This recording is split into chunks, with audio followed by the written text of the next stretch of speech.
Bonjour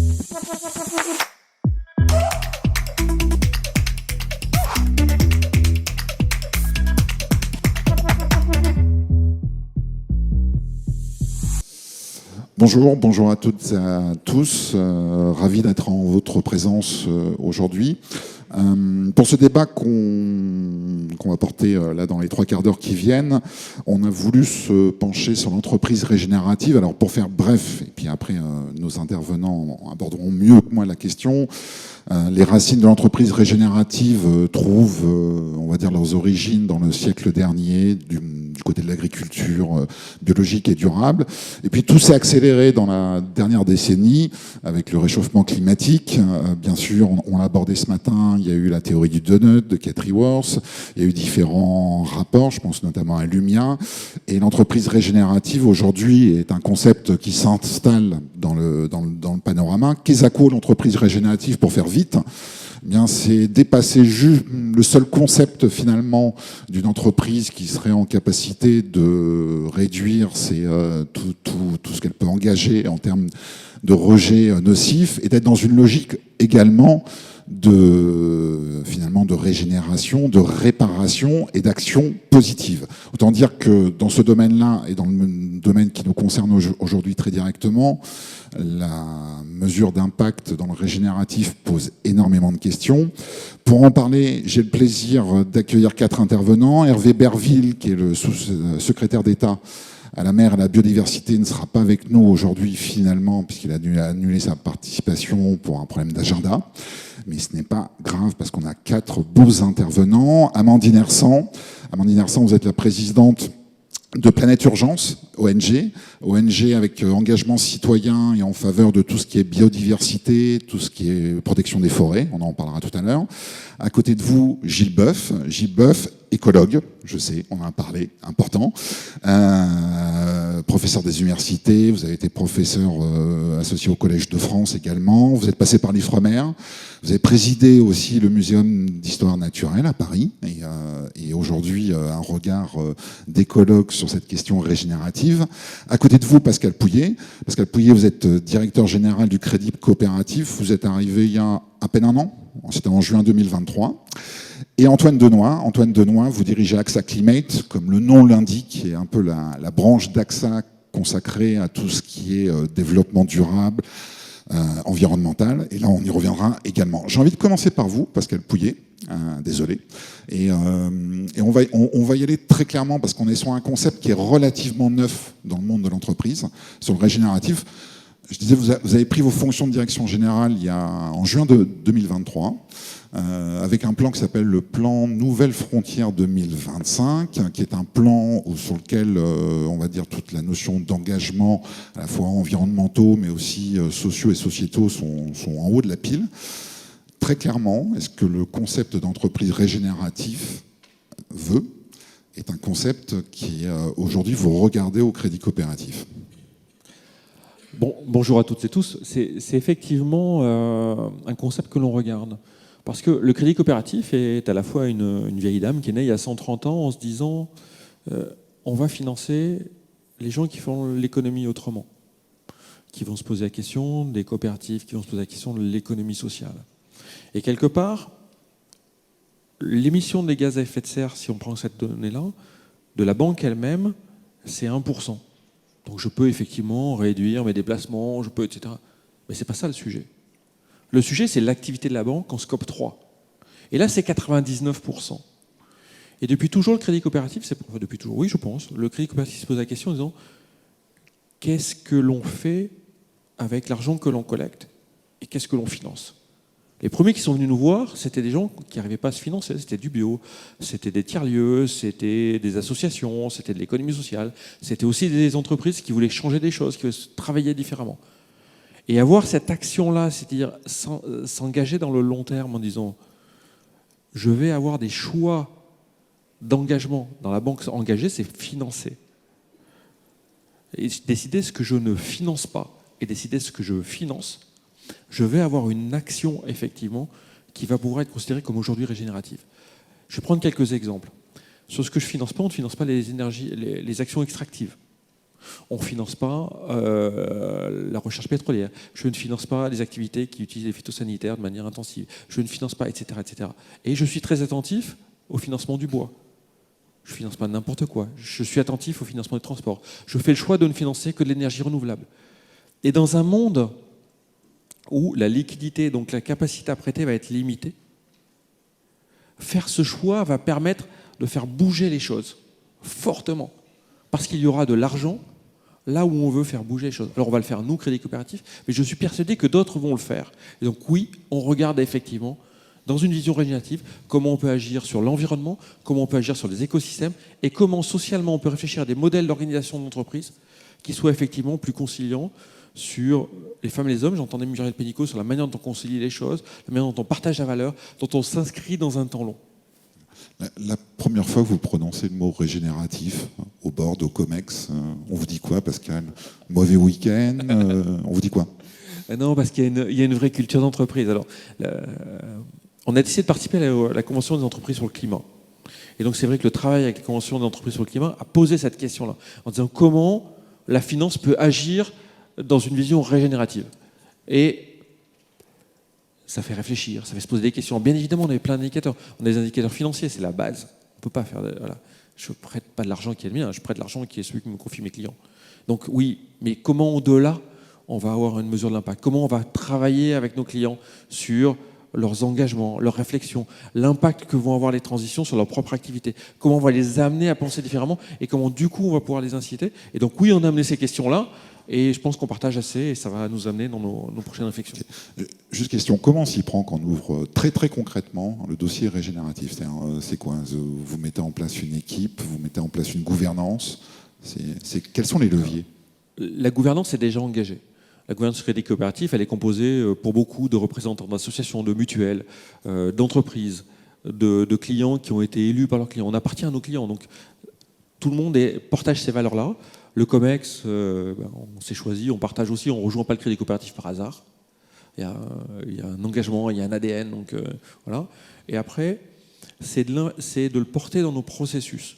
Typiquement, si je dois prendre un exemple, c'est de se dire que dans tous les dossiers qui passent en comité de crédit, donc on va dire dans le grand comité de crédit, donc les dossiers les plus importants dans un premier temps, on va mettre des questions sur l'impact de l'entreprise et l'impact des financements qu'on va avoir. Et se dire, bien évidemment qu'on va regarder la soutenabilité du projet, mais on va aussi regarder ce que l'on fait. Et dans le comité, on va se poser la question.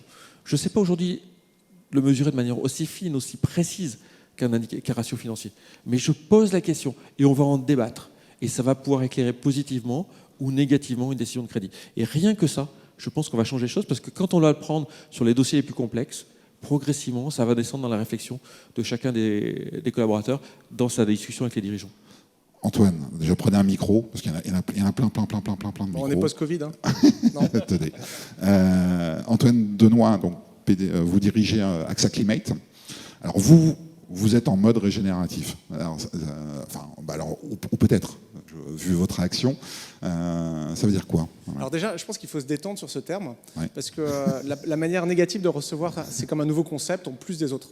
Et ça énerve parce qu'on a une petite boîte mentale qui se disent ils viennent avec un nouveau concept, c'est pénible, j'en ai déjà plein les bottes, durabilité, circularité, on m'en rajoute une. Donc déjà, la façon de se détendre et nous d'arriver au régénératif chez AXA Climate, ça a été de dire que le régénératif, c'est d'abord une façon de faire différente. En fait, c'est assez simple le régénératif. Et je ne suis pas là pour vous convaincre, mais peut-être pour vous donner à certains d'entre vous l'idée d'en faire l'expérience, parce que c'est d'abord une expérience de façon de faire différente. Donc moi, j'ai lancé AXA Climate il y a 4-5 ans pour répondre à une mission qui n'avait rien à voir, qui était de réduire la souffrance dans le monde du travail. Et en fait, je ne savais pas très bien ce que je poursuivais à l'époque. Je me suis dit, une belle cause. Voilà, une belle cause, mais qui n'a rien à voir avec, en effet, la forêt et le climat. Et en fait, c'est pour ça que je suis reparti de zéro en lançant un petit animal étrange qui est AXA Climate. Et ce dont je me suis rendu compte, c'est que en fait, nos entreprises manquent de vie, en fait, même dans leur façon de faire. C'est-à-dire qu'elles sont pensées comme des machines, de manière très mécaniste. Et le type classique du leadership, c'est un leadership très cartésien qui affronte tous les problèmes en les découpant. Je suis très content de parler à côté de Gilles, parce que les discours de Gilles m'ont beaucoup amené à réaliser qu'en fait, ce qui nous manquait dans notre éducation et dans nos entreprises, c'était la pensée du système. La pensée de la vie, tout simplement. Et en fait, la vie, elle échappe à l'action directe. La vie, elle échappe au découpage. En fait, c'est de l'intercorrélation, c'est du complexe. Et donc, en fait, je me suis rendu compte que nos entreprises faisaient souffrir les gens parce qu'elles étaient construites comme des machines. Et donc AXA Climate, c'est toute une réflexion, on est 200 maintenant, avec une grande partie de scientifiques, sur ce que c'est que l'adaptation en fait. Qu'est-ce que c'est qu'une entreprise adaptée? Et on est passé d'un niveau de conscience assez bas quand on a démarré en 2018 à se dire l'adaptation c'est la maîtrise du risque. Hein, c'est un peu classique pour un assureur. C'est le côté adaptation ligne Maginot. Il y a des trucs qui nous tombent dessus, des ouragans, des sécheresses, donc on va construire et dépenser de l'argent, des digues pour se protéger. Et petit à petit, en comprenant les limites planétaires, en arrivant justement à cette logique du vivant, on se rend compte que l'adaptation, en fait, c'est s'inspirer du vivant. Et donc la définition que j'ai du régénératif, d'une entreprise régénérative, c'est une entreprise qui se fixe comme enjeu de fonctionner comme une forêt, par exemple, et donc de petit à petit, dans sa façon de faire vivre des principes qui font du mal à beaucoup de gens, parce qu'ils sont orthogonaux de notre manière de fonctionner normale, qui sont par exemple un principe de singularité. En fait, tout est singulier dans le vivant. Vous êtes singulier, je suis singulier, on est singulier. On a des entreprises qui réduisent les gens à des fiches de poste. Par exemple. Un territoire est singulier. On a des entreprises qui sont souvent à des niveaux d'abstraction qui leur amenaient à considérer des clients avec un grand C, indépendamment du visage d'un client bien précis dans un territoire donné. Et donc en fait, nous, ce à quoi on veut œuvrer AXA Climate pour AXA, c'est de se dire comment on peut témoigner d'une façon de construire une organisation plus vivante et donc d'envoyer un signal aux autres entreprises qu'au cœur du système, il y a une autre façon de faire qui est possible. Et très concrètement, vous vivez comment chez AXA avec on 200 vit bien. salariés? On vit bien. Ok, on vit bien. peut-être. Alors, mais ça veut dire quoi? Ça se passe, nous, comment au plan salarial, par exemple? Alors, dans une vie d'entreprise, par exemple, on a cassé ce qui est pour moi un point d'inflexion majeur de nos entreprises, qui est la relation manager-manager. Où on demande à un manager de faire tout pour un manager. S'il est sympa, ça se passe bien. S'il n'est pas sympa, la personne doit quitter. Je caricature un peu le propos. Et on a remplacé une grande partie des besoins fondamentaux des gens, c'est-à-dire être valorisé, performer, être rémunéré, par des rituels collectifs sur lesquels on a une discussion collective de manière à pouvoir, à un moment donné, faire en sorte d'être juste et singulier dans notre appréciation de chacun et de chacune. Et ça, c'est génial, parce qu'en fait, même moi, en commençant, je commence à lancer AXA Climate en me disant que j'ai une fiche de poste de CEO qui est un peu enfermante, en fait, dans le propos, dans la posture, dans la façon de faire. Et à partir du moment où j'ai clarifié que ma décision de CEO, c'était 4-5 décisions dans l'année, gérer les actionnaires, prendre des décisions sur le... En fait, j'ai 80% pour prendre des autres rôles, en fait. Des rôles de plaidoyer, des rôles très concrets et opérationnels dans l'entreprise. Et donc en fait, le régénératif, c'est de manière assez vivante, c'est comme une plante en fait. Une plante n'a pas simplement comme rôle unique de faire de la photosynthèse. Non, le taux de rendement de la photosynthèse, il est à 1-2%. Là, je prends beaucoup de risques avec Gilles à ma côté, soyez bienveillants. Mais pourquoi? C'est parce qu'elle est résiliente et surtout qu'elle fait plein d'autres choses pour la nature. Et donc cette capacité à endosser des rôles différents dans une organisation vivante, c'est fondamental. Je reviens juste parce que je ne suis pas sûr que tu me laisses le micro, parce que je pense que j'étais un peu long. Non, le lien avec AXA. Pourquoi on en parlera tout à l'heure. Ouais, 2 secondes. Parce qu'en fait, quand même, c'est important. Si vous me suivez, une machine casse mais ne s'adapte pas. Quand on a des enjeux systémiques comme les nôtres, sociaux, économiques, écologiques, le grand enjeu de résilience de les boîtes, c'est leur propre mode de fonctionnement. Et donc le raisonnement logique avec AXA, mais là on est à 15-20 ans, c'est de dire comment un assureur envoie des signaux de fait que la vraie résilience est une résilience d'organisation qui s'inspire du vivant. Et donc, c'est remettre de la vie dans les entreprises. Et donc, la petite ruse de la raison, c'est que l'assureur, sa façon de garder l'assurabilité demain, c'est de remettre de la vie dans les boîtes, tout simplement. J'arrête. Non, mais tu me relaisseras la parole ou pas? Peut-être, on verra. Voilà. Ça dépend de Gilles, ça dépend d'Amandine maintenant. Ça dépend de Gilles, on est tous très suspendus à Gilles. Gilles, Amandine, autre regard, parce que bon, là on va dire Pascal Pouillet d'un côté qui commence à initier une démarche régénérative, Antoine Denoy qui est en plein dedans et qui nous partage son enthousiasme maintenant, et Antoine, vous l'avez dit spontanément à l'instant, c'est encore un nouveau concept, déjà un concept auquel déjà fondamentalement vous croyez, ou c'est du vent? Attention Amandine. Vas-y la première. C'est Amandine, hein? C'est Amandine. Allez-y Amandine. Moi, j'y crois pas. D'accord. J'y crois pas et en même temps, j'ai envie d'y croire. Ah, c'est l'effet Antoine Denoy ou Non, ça fait... avant d'être DG d'une ONG, j'ai travaillé chez Danone. On a travaillé sur l'agriculture régénératrice. C'était passionnant. Et là, j'y croyais parce que c'est très concret et il y a un modèle derrière. Quand on prend le sujet de la régénération, c'est quoi ? C'est la capacité d'une entité vivante à se reconstruire après un choc, après une destruction. Donc ça fonctionne dans un cadre écosystémique. Quand on est sur du multi-écosystème, ça veut dire qu'il faudrait qu'on ait des chocs et des destructions partout. Et ça, c'est absolument pas ce qu'on veut avoir. Une entreprise ne doit pas favoriser les chocs et la destruction. une entreprise doit les éviter avant tout. Donc si on se met dans l'optique d'avoir une entreprise régénératrice, ça veut dire qu'on est OK avec le fait que l'entreprise peut détruire, que ça fait partie de son système de pensée, de fonctionnement, pour ensuite avoir la capacité de régénérer. Tu vois, je vais un peu loin, mais Ok, la crainte un peu du passeport, finalement. Voilà, dans le modèle, ça ne m'intéresse pas. Ce qui m'intéresse, c'est de se dire, et c'est exactement ce que disaient Antoine et Pascal, et c'est là où c'est fort, c'est qu'en fait, c'est un mot, la régénération. C'est une abstraction. Donc ce qui est intéressant, c'est ce que ça offre. Qu'est-ce que ça ouvre de se dire régénératif ? Qu'est-ce que ça donne envie de faire ? Qu'est-ce que ça questionne ? Et en quoi ça me permet aussi, moi, en tant qu'organisation, d'être dans l'action et dans le positif. Parce qu'effectivement, si on veut faire bouger les organisations, il va falloir être dans le positif. On est beaucoup trop dans la contrainte. J'ai beau être dans une ONG, j'adorais qu'on arrête de parler de contraintes pour les entreprises. Les entreprises ont une formidable capacité de transformation. Donc, je pense que ça met en positif et en action l'entreprise. Donc, voilà, j'y crois pas. Je crois qu'on peut avoir une agriculture régénératrice dans un écosystème spécifique. Je pense qu'on peut avoir des actions régénératives dans notre gestion RH. Mais par contre, je ne crois pas que l'organisation en tant que telle est régénératrice. D'accord. Alors je fais le petit moment d'autopromo parce que juste après ce débat, j'aurai le plaisir d'interviewer Emmanuel Faber. Donc on réabordera Danone. Gilles Boeuf, est-ce que le vivant, ça se répare ? D'abord, c'est parce que finalement, c'est ça que vous interrogez, Amandine. C'est-à-dire, c'est aussi la capacité à réparer le vivant. C'est quelque chose qui se répare, le vivant ? C'est une bonne question. On nous dit il est résilient. Personne ne peut résilier s'il est mort, on est d'accord. Hein, on se met déjà d'accord là-dessus, on ne détruit pas. Et ce vivant, c'est vrai, il n'est pas parfait, mais il est génial.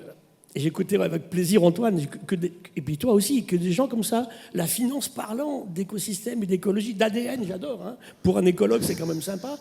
Je vais vous dire une chose à tous ici qui m'écoutez, là, grands, petits, garçons, filles, vous avez les mêmes glandes thyroïdes qu'une truite. Voilà, on commence comme ça. Hein. Deuxièmement, vous participez, vous avez 2 tiers d'ADN en commun avec une mouche ou avec une banane. Alors ça remet le débat là où on est. Et puis ce matin, j'écoute, je prends un peu je me lève un peu au-dessus. On a parlé beaucoup de climat, beaucoup d'économie, d'argent, de rentabilité, pas beaucoup de biodiversité, hein, 3-4 fois. Alors que l'humain a oublié qu'il est vivant, en fait, quoi. C'est-à-dire que là-bas, je suis ravi de t'entendre parler comme ça, parce que j'aime bien ce que vous faites. On est sur quelque chose où on a oublié qu'on était vivant. Et j'ai un cours à Sciences Po qui dure 12 heures, qui s'appelle de l'histoire naturelle à l'économie des hommes. Et je montre pourquoi. Préparez-vous. C'est sur Internet. Hein. Pourquoi notre économie a failli ? Parce qu'on a oublié cela, en fait. C'est fondamental. Un bébé qui naît, c'est 3/4 de flotte. Alors on le prend, on l'embrasse, on l'aime. C'est pas fait pour laver sa bagnole.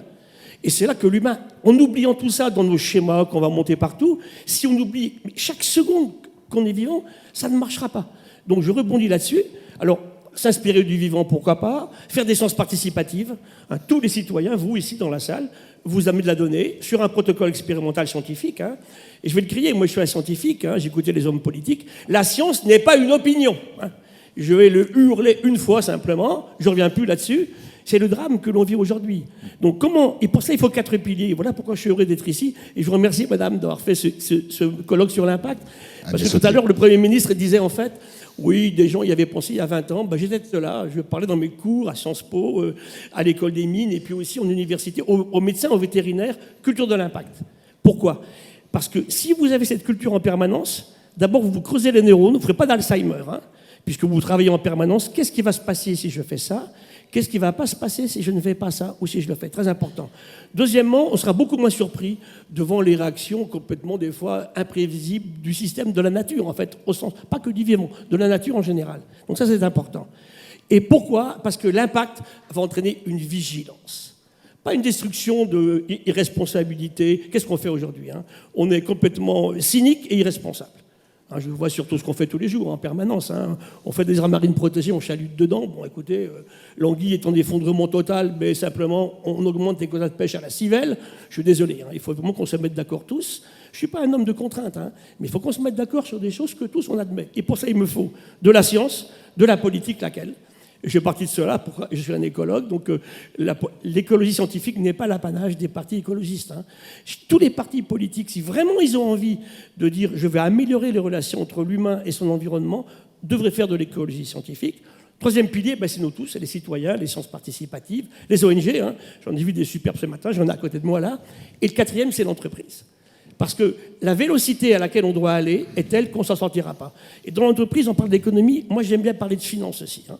Parce que c'est là qu'il y a un enjeu absolument essentiel. Donc si l'humain admet qu'il est vivant, qu'il admet... L'eau, par exemple, on n'a pas parlé d'eau ce matin, mais c'est la question essentielle. Vous savez ce qui s'est passé à Dubaï hier? Puis ils ont commencé à bricoler le climat. Attendez, on va où dans ces histoires-là un petit peu, hein? Et c'est là qu'on s'arrête un peu, on réfléchit, tous ensemble, et on a besoin de tous pour faire ça, en fait. Et la question, c'est quand même d'éducation. L'autre jour, perfidement, en universitaire, je faisais une conférence à Polytechnique, j'avais 200 étudiants, et je leur dis, qui a fait de la biologie depuis moins de 5 ans? Aucun. Aujourd'hui, on arrête les sciences de la vie, de la Terre au lycée en seconde. Alors, il y a un premier drame. Et je vois comment ça se passe. Moi, je crois que le seul enseignant enseigné partout. En médecine, j'ai 3/4 de jeunes femmes aujourd'hui. École vétérinaire, 90% de femmes. École de la magistrature, 3/4 de femmes. Par contre, école d'ingénieur, je suis d'accord, 16%. Ça ne bouge pas depuis 15 ans. À l'ENAC, à l'école des mines, à Centrale Supélec, à l'ENSTA. Donc, il y a des choses qui se produisent à l'heure actuelle au plan social. Et vous aviez raison tout à fait ce matin, c'est que chaque désordre lié au vivant ou lié au climat a forcément un impact sociétal et social. Et on l'a vu ce matin quand on a parlé, effectivement, des gilets jaunes. Ce qui est dramatique, c'est que on passe à ces gens-là que c'est les écolos, vous comprenez, ils ont fait augmenter le gasoil parce qu'on va en consommer moins. Attendons, ce qui va se passer qui est dramatique, c'est que le jour où ça ira mal, c'est toujours les mêmes qui vont trinquer, et eux en premier. C'est toujours dans nos systèmes sociaux aujourd'hui, les pauvres qui trinquent en fait, hein, et les femmes. Hein.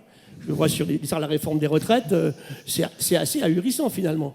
Donc comment est-ce que tous, aujourd'hui, et là j'ai besoin de l'entreprise, alors il y en a, je n'irai pas travailler chez eux, je ne vous les citerai pas, mais ils ne m'intéressent pas, hein, je laisse tomber. Oui, si tu veux. Il y en a d'autres, par contre, j'ai un plaisir fou à aller avec eux. Et maintenant, je l'ai vu dans ma progression de carrière, parce qu'au départ, moi je suis prof d'université en médecine, dans les écoles vétérinaires. J'étais appelé par les écoles d'ingénieurs, écoles de la magistrature, et depuis 3 ans, les écoles de commerce. J'ai 20 heures à HEC, vous vous rendez compte, HEC, appelé un écologue. Mais c'était complètement impensable il y a 15 ans. Et croyez-moi, les petits que j'ai, ils sont contents d'écouter ce genre de conférences. Hein. Alors, quatrième pilier, entreprise. Antoine, je suis obligé de prendre un témoignage et un cadeau. Le témoignage, moi j'ai 38 ans, école de commerce. Je n'avais jamais regardé un platane de ma vie à Paris, et je lis un livre sur les rossignols pour découvrir que j'ai peut-être intérêt à prêter attention au son des oiseaux. Donc je pense qu'on sous-estime le niveau de déconnexion en termes d'éducation qu'on a amené dans nos générations, et j'en fais partie, et je témoigne en fait qu'une grande partie de la clé pour un dirigeant ou pour un homme, une femme qui a envie de changer les choses, de manière générale, c'est de se reconnecter d'abord au fait qu'il est vivant, et donc petit à petit de faire évoluer son regard. Je reviens à la façon de faire. Le cadeau, j'en ai un. Un truc hyper important sur l'impact. Le régénératif, c'est d'abord les conditions indirectes et l'impact indirect. Et donc, quand vous êtes en face d'un projet, quand vous êtes en face d'une initiative, quand vous prenez une action, moi, la petite question que j'ai pour savoir si c'est vivant ou pas, c'est est-ce que je crée des conditions de surprise ? Ça paraît tout con, mais ça s'appelle l'effet papillon. C'est que souvent, dans nos entreprises, en mécaniste, on n'est pas complexe, donc on dit je vais faire ça pour ça. Et là, il n'y a pas de surprise. Voilà. Et ça s'appelle du management classique, ça s'appelle une capacité à compenser le carbone tout au loin sans trop soucier in fine de l'impact que ça aura sur les territoires. C'est mécaniste. Par contre, quand vous prenez les conditions, quand vous créez les conditions d'être surpris en retour, là, vous avez la chance d'être quelque chose de plus vivant, parce que l'impact, ce n'est pas l'impact de votre action directe, c'est vous avez une action sur un système complexe, et Gilles l'a dit, et il y a un truc qui va résulter, qui a un effet, qui est forcément souvent induit et non attendu. Voilà, donc l'effet papillon, c'est une marque aussi de la vie dans l'entreprise. Pascal Pouillet, sur cette reconnexion vivant et éventuellement sur l'effet surprise, c'est une culture que vous allez chercher au Crédit Coopératif. L'effet de surprise et les banquiers. C'est une bonne question. C'est une vraie bonne réflexion. On ne cherche pas forcément l'esprit de surprise, mais je ne l'avais pas vu comme ça. C'est-à-dire qu'effectivement, on est plutôt dans une lecture mécaniste des choses. Non, mais on est plutôt dans une culture où l'effet de surprise égale risque. Exactement. Mais par contre, de se dire, parce qu'aujourd'hui, on ne prend pas le risque du reste, c'est-à-dire du risque de l'environnement, et de se dire que dans notre lecture du risque, on prend le risque de l'écosystème autour des parties prenantes, de se dire comment ce que l'on va financer, le projet que l'on va porter, il va interagir dans cette vision-là et dans cette relation, c'est absolument fondamental. Parce que sinon, on aura effectivement l'effet de surprise parce qu'il y a des éléments qu'on n'aura pas vus. On pensera que le projet va se dérouler de cette belle manière-là, on va construire tel événement, telle route, tel ce que vous voulez, et il va y avoir une réaction. Et finalement, le risque ne viendra pas du projet. Il viendra de la manière dont il n'a pas été intégré, ce que je vais appeler, dans son écosystème, dans tout son environnement. Et c'est effectivement comme ça qu'on doit réfléchir. Donc oui, je pense qu'avoir cette réflexion-là et l'intégrer, elle est fondamentale. Parce que c'est comme ça que durablement, on va avoir une action. Si aujourd'hui on a le bilan bancaire qui a le plus faible émission carbone pour une banque, c'est parce que depuis des années et des années, on se pose cette question-là. Et c'est comme ça qu'on va pouvoir transformer les choses. Amandine Hersant, j'entendais votre remarque sur le régénératif tout à l'heure en disant que vous n'êtes pas totalement convaincu, même si la position bouge. Est-ce que le risque ultime du régénératif, c'est pas du greenwashing absolu, c'est-à-dire entre un effet de surprise évidemment, du madame... évidemment. Ouais. Mais c'est pour ça. Alors, et il est déjà pour là. ça Voilà. que Okay. en fait, ce qui n'est pas important, le mot, je m'en fiche. Tu vois, ce qui m'intéresse, c'est le processus. C'est les personnes qui l'incarnent. C'est la capacité de régénération de chacun, chacune dans l'organisation. C'est ça qui est intéressant. Parce que la régénération, typiquement, je reviens d'Indonésie. Je ne sais pas si vous avez les chiffres sur la destruction des forêts. On a perdu en 2023 10 hectares quasiment de forêt par minute dans le monde. C'est massif. Ça fait combien de temps qu'on dit qu'on va arrêter ça? Ça fait combien de temps qu'on met des moyens politiques, économiques, on plante des arbres, on fait du crédit carbone, etc. Ça bouge pas. Ça bouge pas. Ça s'accélère même dans certains pays. J'ai Madagascar, qui est un de nos pays, qui est rentré au top 10, tu vois, super. Et donc ça veut dire que notre priorité avant tout, c'est pas forcément que de régénérer, c'est avant tout de stopper les destructions. C'est ça qu'il faut faire. Et du coup, j'ai très très peur que ce mot de régénération, qui soit un mot positif, on va faire des choses super, en plus, on va remettre du vivant partout, en fait, il efface l'essentiel, l'essence qui vient du ciel, c'est-à-dire vivre les uns les autres bien sur cette planète Terre. C'est ça qu'il nous faut, avant tout. Et donc, voilà, j'ai un peu peur de ce mot régénération pour warning, ça. On va en dire warning. Gilles Boeuf, autre warning, en tout cas quand attendez, je vous pose la question et vous répondez après, s'il vous plaît. Faites semblant, Gilles, quand même. Non, parce qu'il y a aussi... Je rebondis sur ce que vient de dire Amandine, et c'est important. Je comprends parfaitement ce qu'elle dit. D'un autre côté, non, je pose vraiment la question, et après, vous n'y répondez ça pas. Marche. Éventuellement, non, je rebondis sur je rebondis sur ce qu'a de dire Amandine. Il y a un mot qui n'a pas été lâché aussi sur le régénératif, qui est un concept quand même assez clé, c'est la sobriété. Parce que le régénératif, on a l'impression qu'il autorise finalement de l'abondance, du bon qu'on répare. Mais est-ce que la clé, c'est pas la sobriété? Complètement. J'étais récemment invité au ministère des Armées, et il y avait un amiral qui me dit, voilà, école navale, il dit, moi, je vais vous l'avouer, professeur, on a fait des camions dans l'armée française qui consommaient 1 litre de kérosène au kilomètre. Voilà. Alors là, et maintenant, nous, on ne sait pas quoi faire de ce CO2 qui nous empoisonne partout. Donc, la sobriété, ils ne connaissaient pas. C'était pas cher, le pétrole était accessible, et tout est comme ça. Je vais prendre un exemple, je vais revenir à Tara. On part en 2009 avec un navire, un voilier, racheté à Jean-Louis Etienne. On fait un tour du monde en 4 ans. On rentre en 2013, on ramène 600 000 séquences d'êtres vivants de la surface de l'océan, pas connus, des virus, des bactéries, des protistes, des grosses cellules à noyau. On dit, mais on s'en fout de ces trucs-là. Attendez, ils nous font plus de la moitié de l'oxygène de la Terre, ces trucs d'écolos farfelus. Et ça, on l'a complètement oublié, bien évidemment. C'est ça qu'il faut qu'on regarde. Eh bien, on se rend compte, quand on va étudier les relations, on a regardé 100 000 relations entre ces êtres vivants, il y a infiniment plus de mutualisme, de commensalisme, de symbiose, d'entraide, et finalement de travail en commun que de compétition. Et la survie de l'humanité, elle est là, en fait, aujourd'hui. Si on part sur ces systèmes dont on parle très souvent ici, alors on dit c'est Darwin qui a dit ça. Darwin n'a jamais dit ça, jamais. Le darwinisme social, c'est une connerie. Lui, il n'aurait jamais dit une connerie comme ça, Darwin. Simplement, c'est vrai que dans la nature, il y a quelques espèces qui sont, je dirais, antisociales. Une diatomée qui fait un poison quand on l'emmerde un petit peu, mais c'est très très peu dans l'ensemble de tous les êtres vivants qui peuplent la surface de l'océan. Allons voir comment ça marche. Et pour ça, le problème actuel, et c'est pour ça que la régénération est compliquée, eh bien, il faut tuer 3 défauts monstrueux de l'humanité. Le premier, on l'a vu depuis ce matin, c'est l'imprévoyance. Combien de fois j'ai entendu des gens qui on a fait des conneries, qu'on arrête un petit peu d'en faire, et je suis d'accord avec toi, commençons par arrêter nos conneries, ça c'est important. On a des débats scientifiques. Ce qui n'est pas encore le cas. Non, pas du tout. Regardez, on remet le glyphosate pour 10 ans. Attendez, pour 6 mois, je peux comprendre, puisqu'on peut pas, on a dit qu'il ne faut pas faire de changements brutaux écologiques, mais pas pour 10 ans. Ensuite, deuxièmement, l'arrogance, surtout masculine. Je demande à toutes les femmes, le problème c'est que vous êtes amoureuse de mecs arrogants, donc ça n'arrange pas tellement la situation finalement. Et pour finir, c'est la cupidité. Et je crois que là, quand on aura un petit peu changé là-dessus, et vous voyez comment on est passé insensiblement de la biologie moléculaire fondamentale du démarrage de la vie sur la Terre à des choses très sociales, évidemment. Et comment on sait faire cette transversalité que l'éducation nationale n'arrive pas à faire, que la recherche scientifique n'arrive pas non plus bien à faire, en fait. Donc ça veut dire qu'il faut qu'on reprenne tout le débat ensemble. Et moi, je crois que l'entreprise a un rôle très important à jouer là-dessus. Comment est-ce qu'aujourd'hui, et le rôle des femmes en particulier, si les femmes avaient plus participé aux affaires, on n'en serait pas là. Au musée, c'est pareil, attendez, au muséum, nous, on regarde qui... Les éléphants ont été tués, 50% des éléphants ont été assassinés en 50 ans. Et les girafes. C'est pas les femmes qui font ça, d'accord ? Donc j'ai bien qu'on discute après sur il n'y a pas de différence. Attendez, vous rigolez, quoi. Il y a des choses qui changent quand même. Il faut bien le hurler quelque part. Parce que si on ne met pas de la science derrière, et comme disait mon président de région, il me dit, écoute, il faut analyser certains partis politiques qui sont effectivement climato-sceptiques ou qui veulent coller des pesticides partout. Non, on réfléchit, on a les bases scientifiques. Et là, c'est là que j'ai besoin, moi, effectivement, de jeunes et d'anciens. Tout à l'heure, on a eu un joli débat, pas tellement de formation, mais de génération. Entre la jeune femme qui était là, le monsieur qui était au bout, là, je me dis, tiens, c'est vraiment ça. Parce que parmi les gens éduqués, il faut qu'on reconnaisse qu'on nous a fait un monde quand même qui est assez invivable, parce qu'on ne s'est pas préoccupé de ces questions-là. Alors, je ne suis pas en train de jeter l'anathème sur les gens formés à l'époque, mais à Polytechnique, en 80, il n'y avait pas 1 heure sur l'environnement. Alors que maintenant, on se rend compte tous que c'est fondamental. Aucune entreprise ne se préoccupe pas. Alors, depuis ce matin, je suis un peu embêté parce qu'il faudrait qu'on lit climat et vivant. On parle du climat, accélération du changement climatique, et puis aussi, bien sûr, les questions du vivant qui s'en va.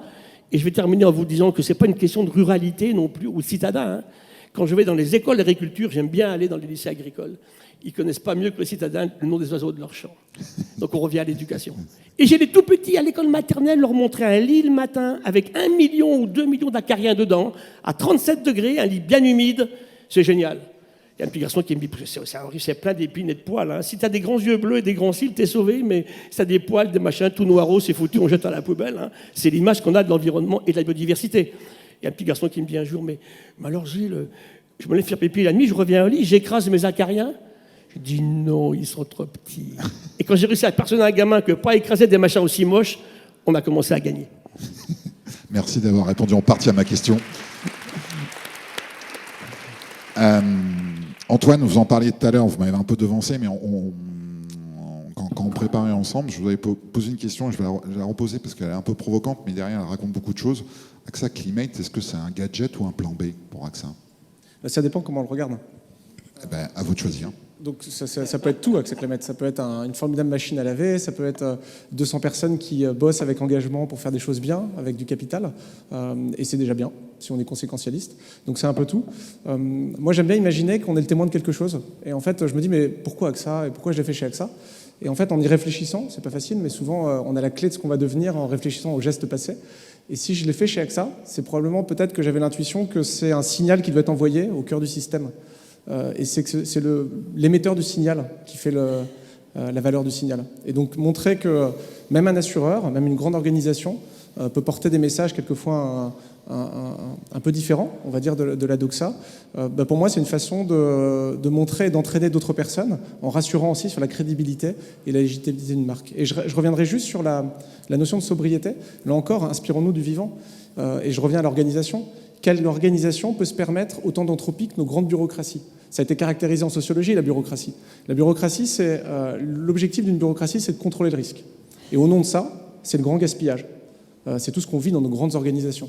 Et donc, cette idée d'organisation vivante, c'est aussi cette façon de réduire cette énergie qui part en l'air pour la mettre au service vraiment de l'efficacité de la vie. Donc je vois aussi un lien entre la sobriété et nos modes d'organisation et nos quotidiens les uns les autres dans nos boîtes.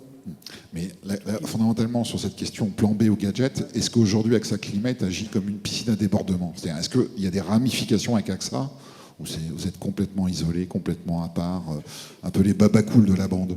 Alors moi j'ai une conviction, je vous la livre, c'est que En fait, je pense qu'on peut amener les grandes entreprises à renouer avec ce qu'ont fait leur succès.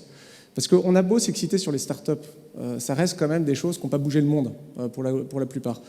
Les associations, souvent, on en parlait avec Amandine, elles n'ont pas beaucoup d'argent. Les fonds de private equity, c'est quand même très court terme. En fait, les acteurs qui peuvent à un moment donné s'engager sur la pérennité des choses, eh ben moi je me réconcilie petit à petit avec l'idée que c'est la grande entreprise. Mais c'est une grande entreprise qui casse un peu les codes et qui coopère. Et moi, ce qui me rend très, très optimiste sur l'idée de coopération, qui est quand même aussi un immense bullshit régulier depuis des décennies, où on dit qu'il faut coopérer. En fait, on a une vraie raison de coopérer et on a une vraie exigence en termes de données à le faire. C'est la science, les limites planétaires. C'est-à-dire que quand on accompagne des boîtes, comme on le fait en Cognac, au Pays de Grasse, des coopératives agricoles, en fait, chacune consomme de l'eau sans savoir la consommation d'eau de la coopérative voisine du même bassin versant. Ça n'existe plus, ça ne peut plus exister. Et donc, en fait, nous, avec Saclamet, ce qu'on fait, c'est globalement, on amène les scientifiques dans les boîtes pour l'adaptation. Mais c'est déjà beaucoup, ça va faire plaisir à Gilles. Et donc, cet angle de la science nous permet et me rend très optimiste sur notre capacité à créer des coopérations entre entreprises au service de l'adaptation des territoires, les faire réatterrir. Donc ça, j'y crois. Je me trompe peut-être. Ok. Pascal Pouillet, un crédit coopératif Climate, enfin peu importe, dans quelques années, dans le chemin que vous tracez autour de nouvelles frontières 2025 et au-delà, c'est possible ? Déjà, quand on parle de coopérer, qu'on s'appelle crédit coopératif, oui. On va faire des trucs. Non, très clairement, on va faire des choses ensemble. Bien évidemment que je me dis, on a une action fondamentale sur le climat. Vous savez, une banque, ça ne fait pas grand-chose tout seul. Par contre, ça doit permettre de faire des choses. On est ceux qui peuvent accélérer, on est ceux qui peuvent faire des choix. Et je revendique le fait de faire des choix. J'ai des éminents confrères qui ont dit une banque ne doit pas faire de choix. Moi, je dis une banque, elle doit faire un choix. Et elle doit affirmer ses choix et elle doit permettre d'affirmer à ses clients qu'elle fait des choix. Que leur argent, il va faire ça et il ne va pas faire ça. On n'est pas là pour traiter de la même manière. Et si on le fait, oui, je pense qu'on coopérera avec ceux qui veulent avoir une action et ceux qui ont une capacité à s'engager, à entreprendre et à la mettre en œuvre. Et si je suis capable de faire ce lien entre ceux qui ont cette conscience-là et cette envie-là et ceux qui ont les ressorts, les moteurs, l'envie d'entreprendre et quel que soit le modèle avec lequel ils entreprennent pour le faire, je serai extrêmement heureux et je pense qu'on aura contribué quelque part à transformer les choses. C'est fou comme le mot heureux, surprise, bonheur, connexion, c'est ça. Amandine voulait réagir. Je pense qu'il y a un sujet qu'on n'a pas abordé qui est ce sujet du choix. Il y a un choix que les entreprises ne doivent pas faire en termes de régénération, engagement, etc. C'est celui d'agir sur sa chaîne de valeur et en dehors de sa chaîne de valeur. Là, je vois depuis quelques mois, presque un an, un retournement des entreprises qui nous disent je vais me reconcentrer sur ce qui fait mon business, c'est-à-dire mesurer mes impacts et les réduire. C'est essentiel. Et ça fait partie, et elle doit faire dedans des choix de quel business je vais choisir. Mustela a fait un choix extraordinaire. Ils arrêtent les lingettes jetables. C'est une grosse part de leur business. C'est un risque énorme. C'est un choix courageux et il faut que toutes les entreprises soient capables de faire ces choix-là. Mais par contre, il y a un choix qu'il ne faut pas retirer, absolument pas retirer, c'est celui de la régénération, restauration, tout ce que vous voulez, en dehors de sa chaîne de valeur. Aujourd'hui, en France, on est en train de se reconcentrer sur notre petit territoire. Ce qui se passe en termes de destruction des écosystèmes, c'est pas beaucoup en France. On a un enjeu avec les coupes rases, on a des enjeux de biodiversité, l'agriculture, etc. Oui, mais c'est surtout et avant tout en dehors de la France. C'est les zones tropicales qui sont aujourd'hui les plus impactées. C'est l'Amazonie, c'est le Cerrado qui a brûlé, c'est l'Indonésie parce qu'on va y faire de l'aquaculture, c'est l'Afrique et notamment Madagascar, le bassin du Congo. C'est là-bas que la destruction est en cours. Et donc arrêtons d'avoir des œillères. Réfléchissons mondialement. Gilles Boeuf, dernière question, puisqu'on est sur le sommet de la mesure d'impact. Quelle vision vous avez sur la notion indicateur versus biodiversité ? Tout à l'heure, j'ai écouté beaucoup sur le social. Les gens ont dit, sur le climat, ils sont bons, les ingénieurs des grandes écoles, modéliser du carbone, des températures, ils savent bien faire ça. On a dit c'est beaucoup plus difficile au niveau social, on n'a pas les métriques. C'est pareil pour la biodiversité. Les métriques sont très difficiles à expliquer. Moi, je vais te rajouter à tes forêts tropicales l'utérus d'une femme et le tube digestif d'une femme ou d'un garçon. qu'on est en train de massacrer en ce moment aussi. Le moindre désordre de relation entre un utérus et un tube digestif et nos cellules humaines au sein d'un corps humain, c'est Alzheimer, c'est le diabète de type 2, c'est l'hypertension artérielle, c'est l'obésité, c'est pas des histoires d'écolo farfelus. On modifie par nos activités à l'heure actuelle de consommation alimentaire. Moi, j'ai 3 écosystèmes que je prends toujours en exemple. Une goutte d'eau de mer, on a dit 98%, ce sont des micro-organismes qu'on oublie, qui sont super importants. Le plancton, c'est la moitié de l'oxygène de la Terre, je l'ai dit tout à l'heure. Un sol, on n'a pas encore parlé des sols. Comment voulez-vous donner à bouffer à 8 milliards d'humains avec des sols qui sont morts? Tracteurs trop lourds, labourage trop profond, des produits de synthèse que le vivant ni l'humain ne savent dégrader. C'est extrêmement important, bien évidemment. Et quand on parle aussi, bien sûr, et puis le troisième aspect, c'est le tube digestif et puis l'utérus. Donc il faut revenir à ça. Des choses qui sont vraiment la base du système. Et pour terminer sur la sorte de sobriété, mon chouchou, c'est la libellule. On a fait un livre avec Thierry Marx sur la stratégie de la libellule, parce qu'il me disait la libellule, c'est l'emblème des guerriers samouraïs de l'an 1000. C'est guerrier incroyable, parce que la libellule a une réputation, elle ne recule jamais. Alors j'ai regardé, c'est pas entièrement vrai, mais c'est quand même pas mal. Hein. Pour un guerrier, c'est bien. Eh bien, la libellule, elle vole à 90 km/h avec 2 watts. Vous me connaissez, un ingénieur de quelque école qu'il soit capable de faire ça? 9 techniques de vol. En accélération, j'ai un collègue qui pilote les Rafales, il me dit, un Rafale, quand il tourne sur lui-même, c'est horrible, on a des abdos d'enfer, on va souffrir horriblement, on prend 8-9 G. 10 G, c'est la syncope, et le Rafale de 50 millions, il est au sol. Ma libellule, elle prend 30 G tous les jours. Alors, au lieu de mettre des trottoirs sur les mares ou du glyphosate dedans, on regarde comment elle fait. C'est ça, en fait, qu'on a complètement oublié. Et je vais terminer sur le mot moi, qui m'intéresse le plus, depuis les tout petits jusqu'aux très grands, émerveillement. On détruit les... Comment voulez-vous qu'on forme tous nos chefs d'entreprise qui sont ici, tous les gens qui sont là, au fond profond d'eux-mêmes, dans leur humanité, sans émerveillement? Aujourd'hui, les libellules, on l'écrabouille alors qu'elle est absolument géniale et super belle en plus. Donc, amour, on a dit, et beauté. Amour de la beauté. Et émerveillement. Merci Amandine. Merci Gilles. Merci Pascal. Merci Antoine. Je vous rappelle que vous pouvez trouver les ouvrages dans le hall d'accueil des différents intervenants. Et merci pour votre participation et merci pour ces échanges.